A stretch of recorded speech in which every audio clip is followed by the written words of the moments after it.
What if I told you that all you need is a phone to shoot high quality videos for your social media, and that there's only 5 steps that go into it? Most people think that you need a professional camera to stand out, but in reality, if you're not a pro at using a camera, it's just gonna slow you down. So today we're gonna show you how you can shoot professional looking videos with just your phone for your social media.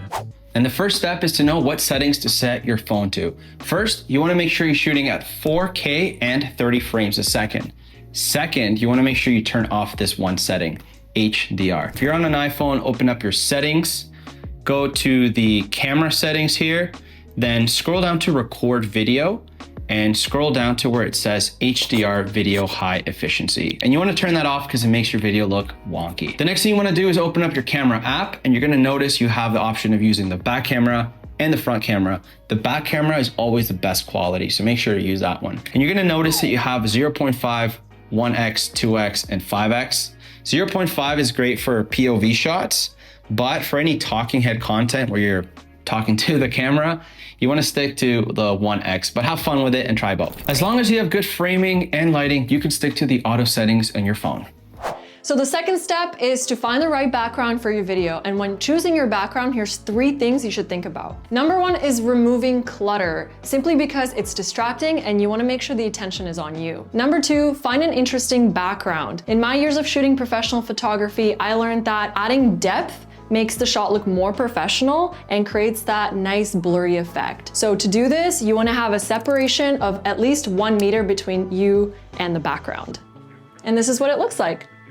And the last thing is to find a quiet space where you can focus and feel comfortable in front of the camera. So you might be wondering, how are you gonna set up your shot if you can't see yourself from the back camera, right? So the way I work around it is I screen mirror my phone's camera to my MacBook. And to do this on your iPhone, all you have to do is swipe down, select the screen mirror icon, select your MacBook, and now you can see yourself.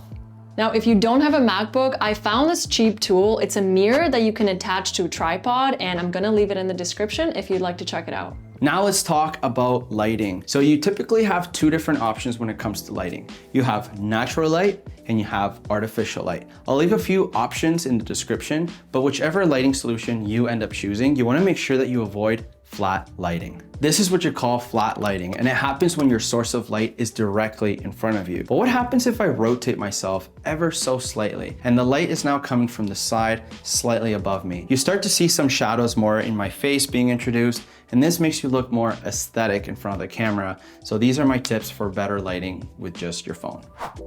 Now let's talk about audio, because it's the easiest way to improve your video's quality. My favorite solution is the Hollyland Lark M2 wireless microphone that I'm using right now, but I also compared a whole bunch of mics in a video I'll link up here in case you're curious in checking that out. But now that you have your framing, your lighting, and your audio in check, you're almost ready to hit record. But before you do, you want to prepare what you're even going to talk about. You see, when we first started creating content, we found it really hard to stay consistent, and it was because we weren't organized, and we needed to find a place to write down our ideas, plan our videos, and just manage the overall process of content creation. So we came across this platform called Airtable, where we built and customized our own content calendar to help us stay organized. So if you're anything like us, check out Airtable. I'll leave the link in the description. And if you found this video helpful, make sure to click the like button and subscribe, and we'll see you in the next video. one. Peace.